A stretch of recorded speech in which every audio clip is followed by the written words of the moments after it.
Hi everyone, welcome back to my another video. Today I'm going to show in this video how to fix USB device not recognized on your Windows 10 or Windows 11. So before going to start the video, if you're not subscribed my channel, please subscribe. So let's start the video. Guys, if you are seeing the error USB device not recognized on your Windows 10 or Windows 11 while connecting any USB device like pen drive or any other USB device like keyboard or mouse. So I will show you how to fix this issue. In this, the first method is you can try by connecting different port. There are two types of port.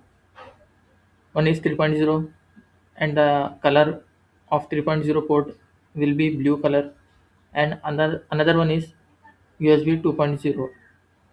The color of 2.0 port will be black color.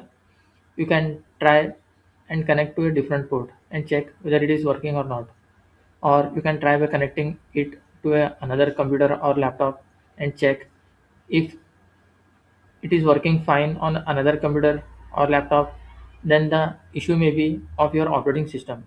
You just need to update your operating system or reinstall your operating system.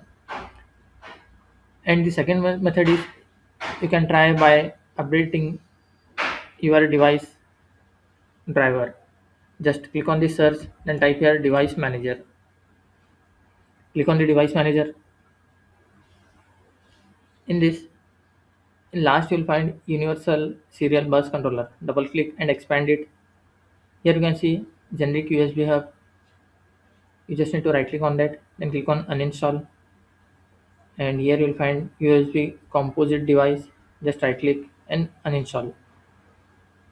After that, just close this window and restart your PC. After restarting, the driver will be reinstalled and hope your issue will be resolved. That's it guys. So in this way you can fix USB device not recognized problem on your Windows 10 or Windows 11. Thanks for watching. Hope if you like this video, please like, share, and don't forget to subscribe.